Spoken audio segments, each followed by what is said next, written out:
Please welcome Gary Vaynerchuk.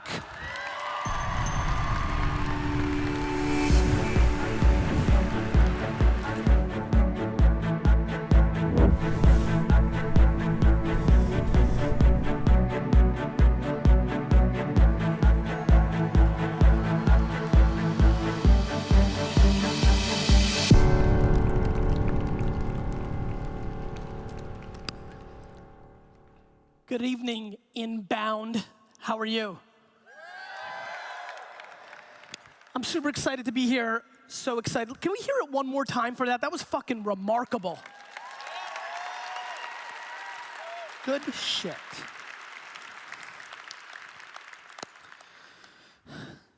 I'm really excited about tonight. It's a very special day in our amazing country, and for me, it's especially special because I wasn't born in the US. I was born in the Soviet Union. I came here as a little boy. Both my grandfathers spent substantial time in jail just because they were Jewish. And I know that there's a lot of tension and different beliefs about what should happen tonight. But the fact that we're even able to vote and to be in this amazing country is something that we have lost perspective for. And I'm very thankful to be here tonight. And to me, it's super interesting because I want to talk about the journey of an entrepreneur. And by hands, how many people here are entrepreneurs? Raise your hands. Very nice. And how many people here work within organizations and are entrepreneurial within them? Raise your hands. Very nice. If we can keep these lights on, that would be huge for me, if you don't mind. So for me, I think the opening statement is going to be this. If you were sitting in this room tonight and you believe that whether Donald or Hillary wins impacts you, you're a motherfucking loser. And I want to explain this. We are so lucky to be here in this playing ground where the impact of the president only has so much impact on you because the reality is we are dramatically, and I mean dramatically, more in control of our lives than the media pounds down our throats. And so I hope if anything, whether you're 16 or 97 and you leave here tonight, you understand how unbelievable our opportunity is to play in this ecosystem. What I want to talk about tonight is a couple of things. One, we are living through the greatest era of communication change that we've lived through since the printing press. And regardless of what you do in here, it is gonna impact you tremendously over the next decade because it's already impacted so much over the last decade. And so for me, that is a very important thing. But before I go into the tactics that I want to bring to everybody so you bring home something tangible, I want to start with something that I've been spending a lot of time with and haven't really expanded outside of the content that I've put on the internet.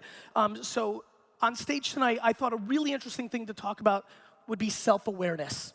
If I could spend 2 to 3 minutes with all of you and make you understand that self-awareness is probably the single most important thing that you can spend time on for your outcome, for your future life, it would be so exciting to me if hundreds or thousands of people left here today and started really realizing who they actually were. We're living in an era, and we have forever, where people have sold us on the optics of what we should be, where we should go. Let me tell you a story about myself. It's really funny. I got an email earlier today, or yesterday, from a friend of mine, Jay, that I went to college with, who works with Carolyn, who I went to high school with. Are you guys here? Can you guys stand up? Can I find you? Get up. There they are. Can we clap it up for my homies?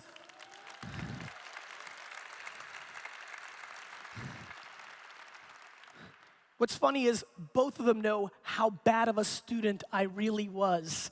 And what's really interesting to me on that is both of them also know that for some reason at a very young age, I was extremely self-aware. I knew exactly who I was, and I was able to bet on my strengths. I think that when I think back to my life and the story of my life and what I really want to impose on others to be able to navigate through is I was lucky enough to have a mother who instilled so much self-esteem into my body, I was able to navigate through the universe of not worrying about what everybody else thought about me. And what I've really, to be very frank with you, I've come to realize over the last year or so that I feel so much guilt, just general guilt, that I had it so good that A, I came from nothing, which is a massive advantage. Can the immigrants raise their hands in this room? Let's clap it up for these people that have a major advantage. We're lucky. One thing immigrants realize is how good it really is. So I had that, I had nothing, and then I had a mom that did all the right things for me and made me feel so phenomenal. And so basically I've come to realize, I've been asking myself over the last year, like, why am I producing so much content? Like, what the fuck am I really doing here? I've got this $100 million a year business to run. Like, why do I have fucking D-Rock following me around everywhere? Like, what am I really doing here? And I've come to realize that I have so much guilt inside of me for having it so good that I want to use my content, that if I can play the role that my mom played for me, for anybody in this room, then I've accomplished anything that I could ever dream for. Because look, there's a lot of people that are gonna make money. But to me, the most important thing is how you make your money, not how much you make. And what I realize, thanks mom, and what I realize is that we live in an era now where we can all document and create content around these narratives and communicate in a different world. The thing that I'm completely taken aback by is the fact that this is now the television, and the television is now the radio. And it's the late 40s and early 50s, and the people in this room that understand that, and understand that Snapchat and YouTube and Facebook and Instagram are ABC, NBC, ESPN, and MTV. And you like that? It's a good one, right? But I'm not done yet. You fucked me up. All right. And that the businesses and individuals in this room that realize how to make MASH or Seinfeld or the best shows on those platforms will win.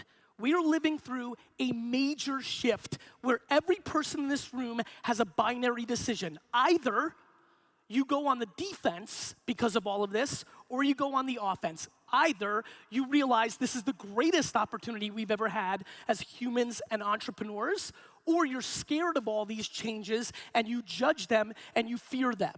And so for me, in this huge shift of technology and communication comes the greatest opportunity ever.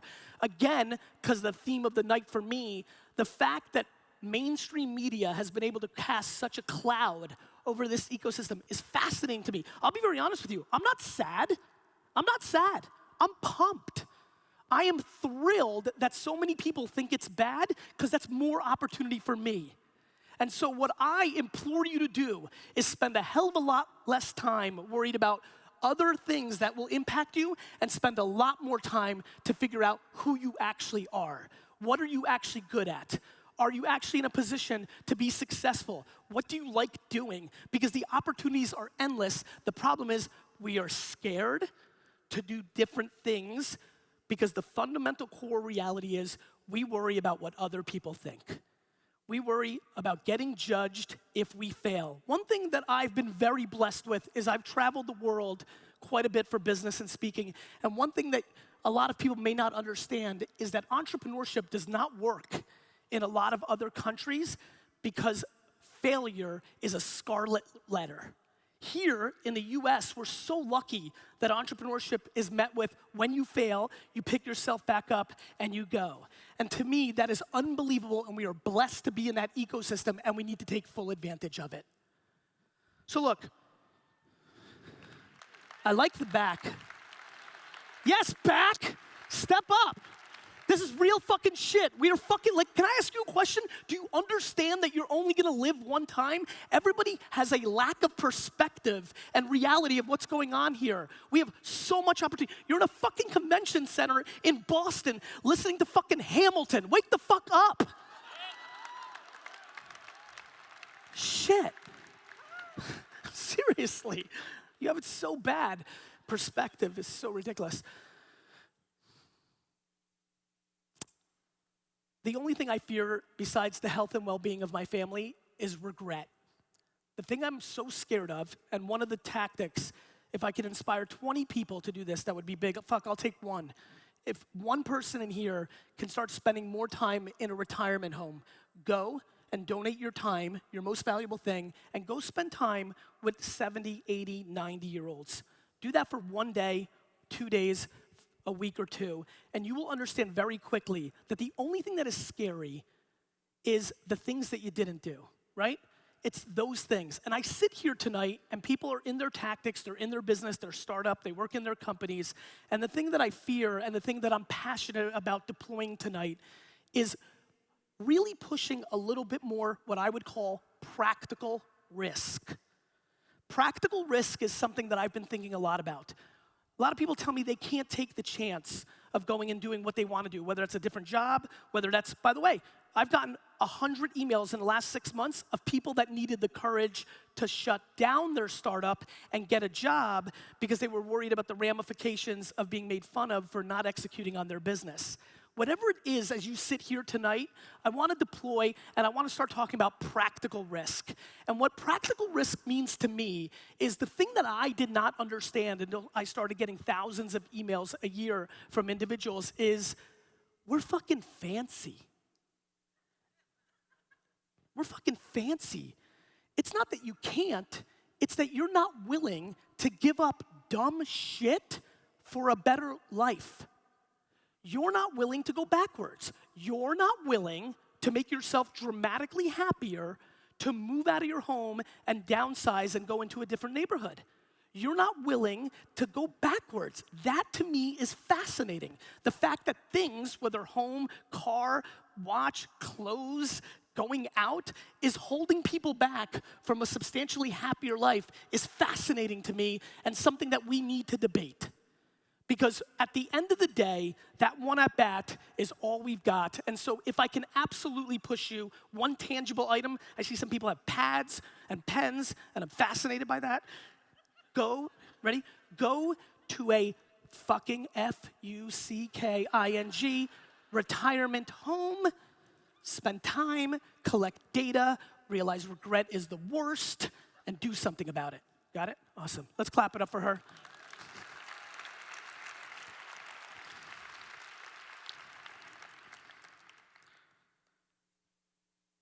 I really want to talk about the phone and Facebook and Instagram and Snapchat because it's a place I come from and I want to get a little bit away from the heady shit right now and get a little bit back into practicality. If you are not producing content on the 5 to 6 major social network platforms today, you are creating an enormous vulnerability for whatever you would like to happen in life. The person you want elected, getting money for your kid's charity, selling shit.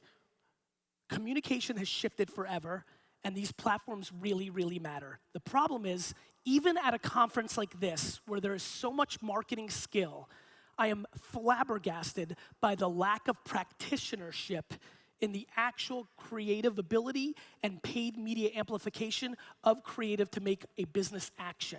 I, for a lot of you that don't know, built my family's liquor business really on the back of Google AdWords. Google AdWords came out. I bought the word wine for 5 cents a clip. And even though I was doing direct mail and doing local television and billboards, I get a lot of accolades in this ecosystem from building my dad's liquor store from a $3 to a $60 million business. But the truth is, I stand here tonight and admit to you, not excitingly, that it should have been $150 million. Because if I actually understood how unbelievable the arbitrage was on Google AdWords, I would have spent a lot more money on it and grew my business much more. But I was too patient, I did well, not enough, I did not go all in, and I built a nice business, but in reality, I left a lot on the floor. Tonight, as we sit here tonight, the #1 arbitrage in marketing in the world, and I don't give a shit if you do B2B. How many people in B2B? Raise your hands. I know you fuckers. How many people in B2C? So even better. This is why I do this. It allows me to go in a certain direction. B2B clients for me at Vayner and the startups that I'm involved with are doing even better than B2C clients on social, specifically Facebook, because there's one amazing thing about B2B. We, and I'm in it now with VaynerMedia, we know the name of the customer. We know the businesses we want. We even know the decision maker we want. The problem is we suck. We get real lazy and we send bulk fucking emails on linked fucking in. Can we make a pledge tonight? Actually, you know what? Let's do this. If you're willing to pledge to no more bulk email, horseshit, spec email on LinkedIn, stand up so I can clap for you personally. Make a pledge. Let's wait. Get up. More. Fuck this bulk email shit. Don't sit back down, dude, with the beard. Get the fuck back up. I see you. I'm talking to you. Yeah, you. There we go. No. Let's clap it up for this pledge. No more. Enough. Thank you. Guys, best part is the shit doesn't work. How many people here have done email marketing in their career? Raise your hands. Are you looking for your seat? Hey, you looking for your seat? Got it, okay. How many people here have done email marketing in their careers? I'm just curious. In 1997, I had a 200,000 person email newsletter for Wine Library and WineLibrary.com that had 91.3% open rates. Not because I was a hero, but because email marketing hadn't existed yet. The thing that I'm most fascinated by is that I know as a marketer, and I'm a marketer, as a marketer, the number one thing, the thing that I know more than the sun will come up tomorrow, is that marketers ruin everything. It's what we do. When I saw that little fucking ghost, I'm gonna fuck up that ghost. I got you, Snapchat. I'm gonna ruin the shit out of this platform. You show me attention, and I'll show you a place that I wanna sell. And that's how it gets changed. And bulk email in 2016 is insanity. Nobody's opening that shit. And what? Just because you have an algorithm that says, hey, Gary. And by the way, I saw 10 of these emails today. All the fuckers in this room that have the hey, Gary thing that's in a different font than the rest of the email, you suck. Right? I mean, enough of that. Jesus.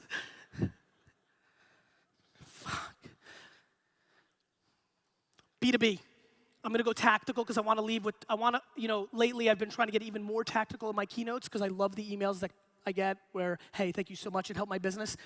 Here's the tactic. I'm gonna give you the best blueprint I have for B2B selling right now, and I really hope it brings you some value. And I'm gonna go into detail, I'm gonna get a little nerdy. If you're in a B2B environment, you have to run Facebook ads and you have to do it now. They cost about $5 to $6 CPM right now on average. The cost of these CPMs will be $30 36 months from now. I'm saying this because I know I'm gonna have the video of this, and in 3 years you're gonna see me share this clip and I'm gonna tag it, I told you so, motherfuckers. It's gonna be $30 a CPM because everybody's gonna figure out how much attention is really on that platform. So the supply and demand curve is gonna change, just like wine now is a $6, $7 word. Got it? Okay, so now you're gonna run Facebook ads, and first and foremost, you're not gonna outsource it to somebody else. You're not gonna find little Susie that's 23 in the office and be like, you're young, you know social media. You're not gonna do that. You're gonna actually spend 10 hours and read and watch videos. It's crazy, you can learn anything. So many people are like, Gary, but I don't know how to use the Instagram product. I'm like, I get it. You go to Google and you search it, fuckface, okay? That's what you do. It's not super complicated. It's crazy. Anything you don't know, you can search in 2 seconds. Everybody's crippled like they don't know. It's fucking there. You do that. And so here, you become a practitioner. You actually deploy the Facebook ads yourself so you have some ability and knowledge so somebody can't hose you. You need to be the person that knows it the best. You then target. There's a way to target employees of. One more time, B2B, raise your hands. You guys know who you're going after. I want you to target the employees of that company. One by one, the employees. Now, you take a step back. Now you know you're targeting 15, 17, 22 different businesses. If you want to get really crazy, you target them one by one and you make videos or pictures just for that company. But if you want scale, you can put them all in a bucket. And now you're gonna make a video or a picture, a billboard or print ad or a television commercial. And you're gonna make it, and what you're gonna do is you're gonna make the creative start with, does your CFO know? Does your CTO know? Does your CIO know? You know exactly who in that organization is the person that needs to see that content. and you're gonna start the video or your picture with that statement, and I promise you, for hundreds of dollars, depending on the size of your business, sometimes for thousands of dollars, that person is gonna get 12 to 25 to 100 people forwarding them that piece of content, and that piece of content will be the gateway drug to your sales team to convert and close. It works every time. That's it, right? I can talk about, you like that, right? It's practical, black and white. You got it? Right. I can talk about one life and all that shit, but that's fucking up in the clouds, right? That's like, who gives a fuck, right? Yeah, I care. Okay, that's one, good. Next, 2, the single best arbitrage in marketing, and I wanna take a step back. I wanna make sure everybody understands. I think the slide was up there, we'll end with the slide. I day trade attention. I am not a technologist, I'm not a digital this, I'm not a fucking blogger, what the fuck?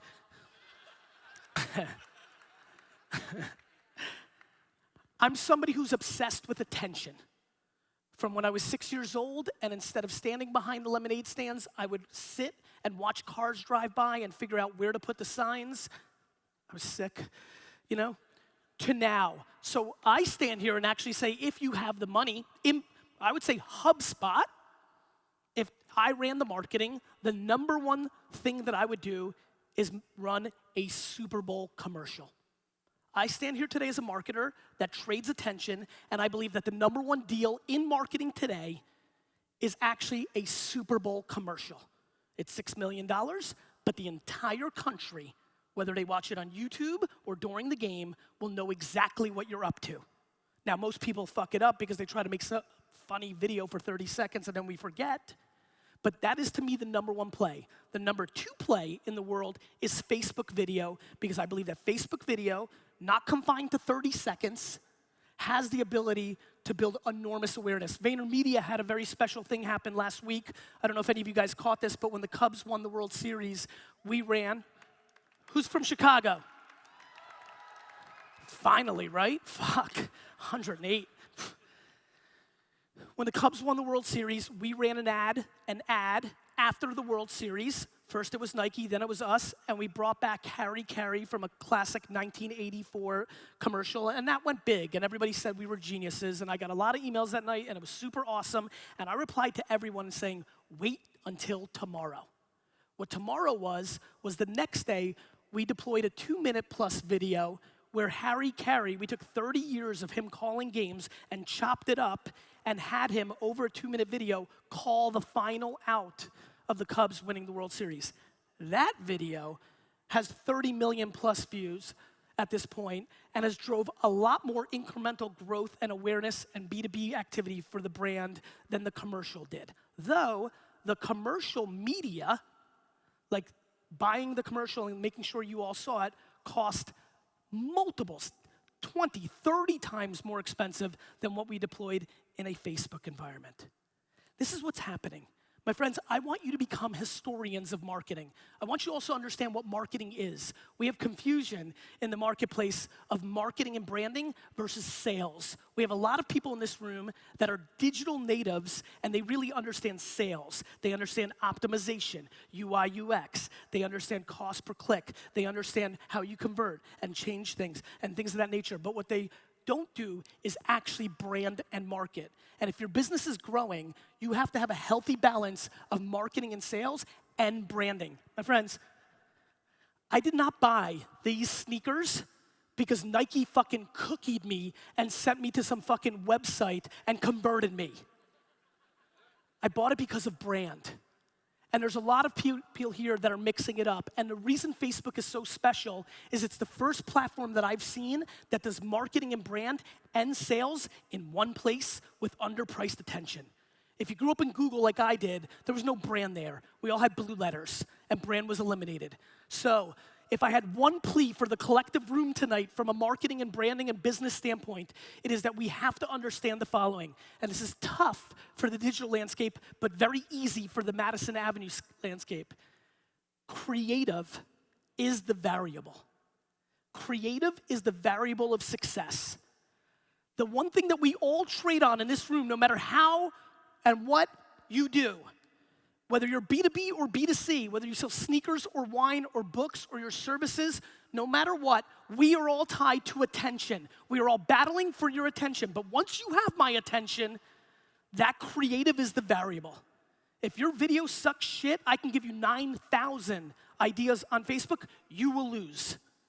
And that to me is something that has to be debated in this ecosystem much more. The other world I live in, Madison Avenue, where they believe in commercials, they're the other way. They just think it's art. If you understand and start respecting both art and science, math and creative, equally, friction, creating that diamond, you will be a successful marketer over the next decade. The problem is, we usually fall into one camp or the other. So if you sit here tonight, please start understanding, respecting, and building your skills around the one that you don't actually do. Because what's happening is we have unbelievably overpriced attention. And the other thing that's happening is we have people that lack self-awareness to know what they're good at and what they're not good at. And when you start understanding those variables, you start actually making results happen. I'm blown away by the world that I live in today. For a lot of you that don't know, I run a 750-person firm called VaynerMedia. I'm leaving here right now after this talk, going to London. We just opened a London office. And what we do is we work with the biggest brands in the world, Under Armour and Chase and Toyota and Pepsi. And the amount of money that is wasted. Just watch what I'm about to show you, and I think we can all agree this is not a 14-year-old girl crowd. Raise your hand if you now, when you watch television, fast forward every single commercial or watch Netflix or HBO Go. When your favorite show airs, you don't watch when it airs, you watch it now on your time. Raise your hands. I just want everybody to look around. Keep them up, especially front row. Look at this. Let me just give you the punchline. Everybody. And how many people here, if they're still using DVR or TiVo, fast forward every single commercial when given the option? And so, even if something crazy like the remote control falls off the bed, every person here grabs this anytime that there is a commercial. Yet, $80 billion is spent by the biggest brands in the world to make 30-second videos of a Jeep going up a hill, or some guy grabbing a beer, or some lady with a baby using some oil. $80 billion. It is completely not practical, it is broken, and it is the reason that 95% of the Fortune 500 biggest brands in the world have declined in market share over the last 2 years. Here's what matters to everybody in this room. All that money is coming into our ecosystem. Once they start calibrating how bad it actually is, when Coca-Cola and BMW and the biggest IBM start taking that money from page 147 of Sports Illustrated and from a commercial of Guiding Light, and they take those dollars and they put them into Facebook and Instagram, the price of our attention is gonna go through the roof. So I sit here today and plea that if you are not activating your marketing in that ecosystem, you are gonna miss the golden era of Facebook marketing and you will regret it. And people run around here, there are people in this room that run around here with an opinion on Facebook marketing and they've never deployed a single ad on it. There are people here that run around and have opinions on Instagram marketing and have never deployed a single penny on it, period. Also, we sit here today in early November 2016 when the greatest marketing arbitrage besides Facebook advertising is influencer marketing. You may not like it. You may not think it's cool that people have detox tea pictures in their Instagram or that fucking waist thing that freaks me the fuck out.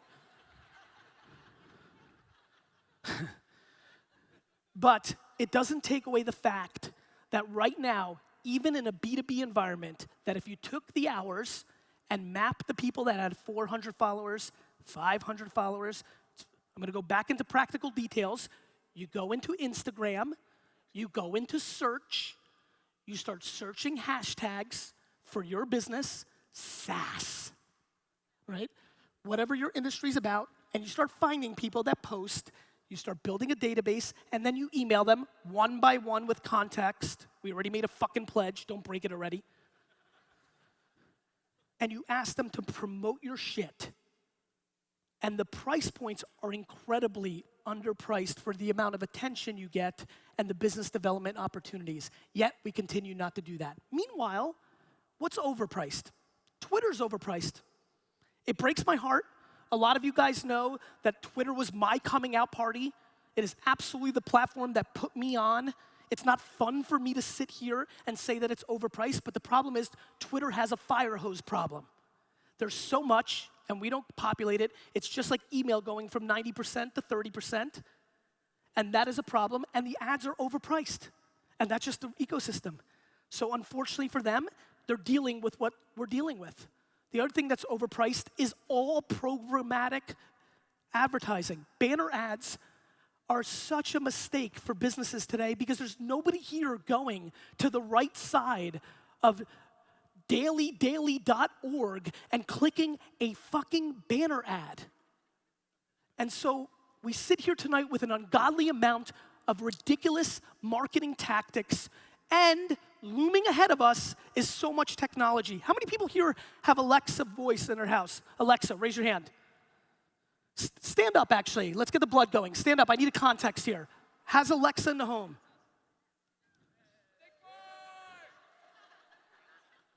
Yes, I know you're on the screen. You're pumped, right? It's fucking awesome, right? Get up here with me.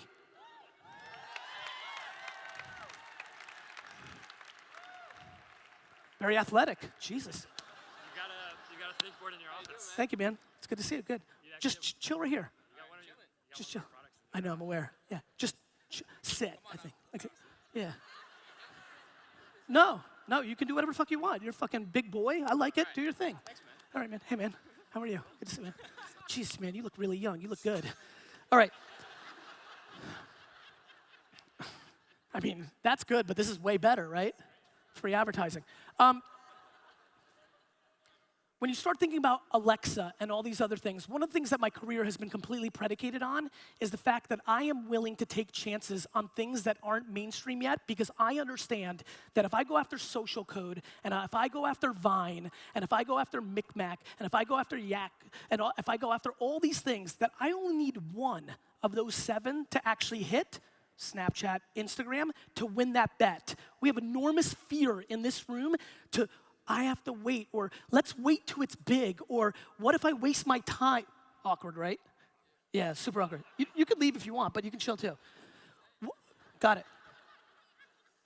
Will I waste my time on these platforms, right? Will I waste my time on these platforms if it doesn't become big? And so one of the other themes that I really wanted to leave here with tonight, knowing the demo of this room, is we have to have a lot more risk tolerance on new platforms. If you're not playing, back to details, and I know you're taking notes, if you're not playing with Marco Polo and After School and House Party, then you're not there potentially at the platforms that can become the next things at the top of our tongue. How many people here, let's be really honest.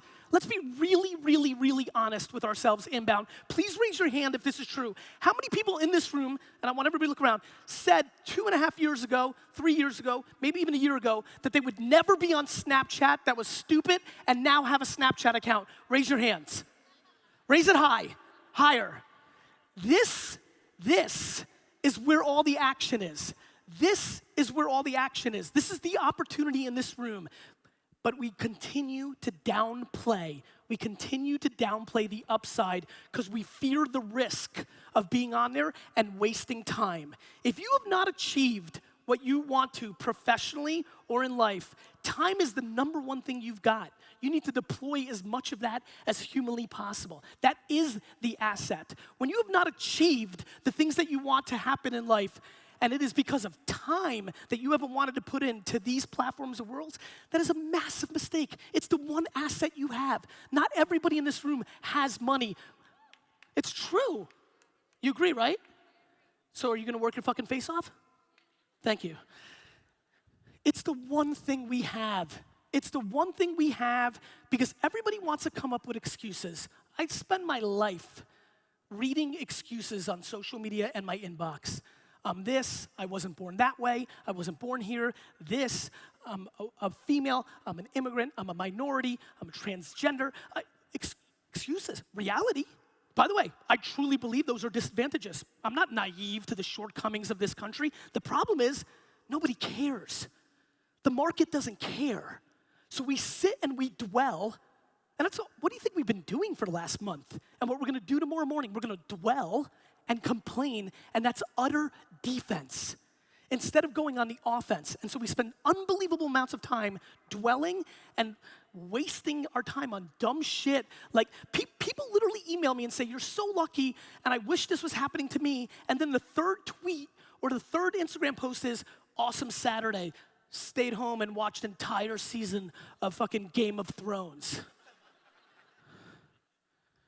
We need to start understanding how big this opportunity is, because for everybody in this room, you will sit back in 20, 30 years and regret if you didn't execute in this era. And by the way, I don't want to hear that this is for 20 and 30-year-olds. 40, 50, 60, 70. It's an equal playing field if you're willing to be a practitioner and understand the ecosystem that I've been speaking about tonight. There's never been a better time. Look, it's very obvious. These kind of characters, there was no respect for 20-year-olds in the business world 20 years ago when I came out. But now, because of technology, there's a lot of organizations that absolutely respect 20 and 30-year-olds. Also, what is happening is I'm spending so much time with 40 to 60-year-old executives who are dwelling and are upset and tell me dumb shit like, but Gary, I didn't grow up with this shit. Neither did I, Alice. I was 20 before I even was on a computer. I didn't grow up with this shit. I figured it out.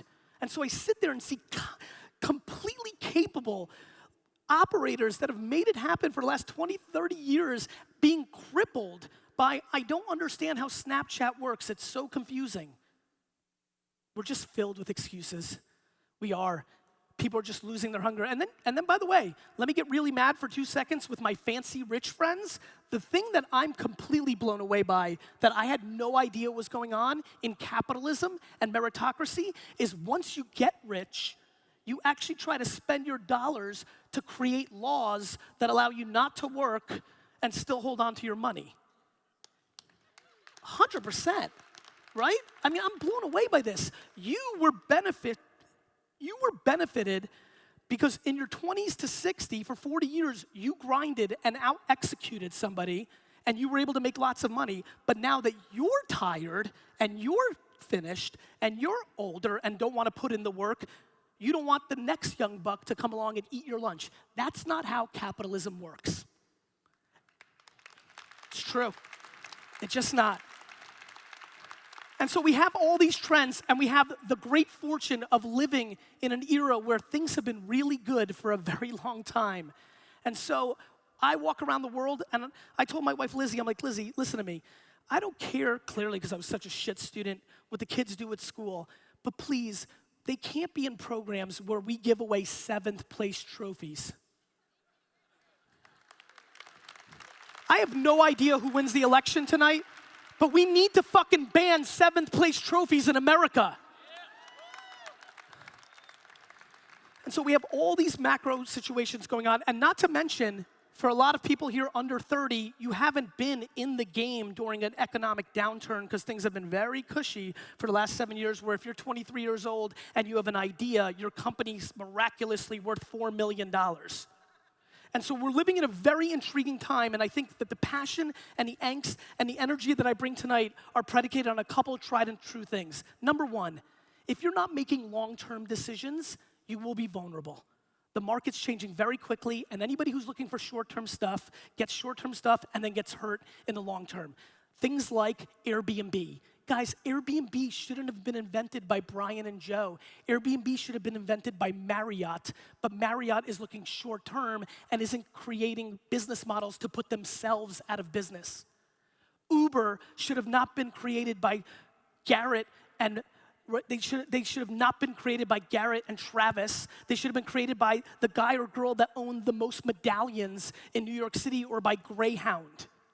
If you sit here tonight and you're doing well, you're in danger, because there's somebody young and hungry that has the internet which is a platform that creates a zero cost to get into the game that's coming after your shit. So if you don't do what I do, which is wake up every single morning, and try to put yourself out of business, somebody else is gonna do it for you. It is much more fun, my friends, to put yourself out of business than have somebody else do it for you. And so please, if you're cushy, who's cushy? Raise your hand if shit's going real well. Jesus Christ. 3 people raised their hand. I think you need to shut down this fucking, you're doing good? Awesome, man. What was that? I was like, you doing good? You're like, yeah, we're doing okay. Yeah, always. So, you've got to understand the only thing that's interesting to me and the only thing I always say that basically my career is predicated much more similar to Mariano Rivera than anything else that I can think of. If you're a baseball fan, he was a very good closer for the New York Yankees where basically his entire career was predicated on one pitch. He had one pitch for 17 years and nobody could hit it. And that's basically my business career. I've got one pitch, which is the following. I know what you're gonna do before you know you're gonna do it. It's the thing that I was gifted with, just like if you can sing, just like you shoot. I've always had the intuition. I was made fun of, and aggressively made fun of, for launching a website in 1996, because just like people sit here and think that Vine or Snapchat is a fad, there's people in this room that remember where the whole internet was a fad. But I bet on it. And I built a big business. And then I was made fun of because this thing called YouTube came out. And I took a chance on that because I thought it was going to be big and started a wine show and sat in front of a camera and drank 4 bottles of wine for 20 minutes and hundreds of thousands of people watched it. And then that worked. And then Twitter worked. And then I invested in Twitter and Facebook and things of that nature. But I had so many losses along the way. One thing that's never talked about with my genius career was that I was on YouTube super early, but I left 6 months in and started producing Wine Library TV exclusively on Vidler. I was wrong. One thing that's not talked about is that I thought that the biggest startup in the world in 2010 was gonna be Yobongo. I was wrong. And I continue to be interested in being wrong for the rest of my life because I am a purebred entrepreneur, because I'm not scared of trying things and wasting my valuable time because I want things. And most of all, and this is the most of all of the whole thing, I just genuinely don't give a fuck about what you think about me.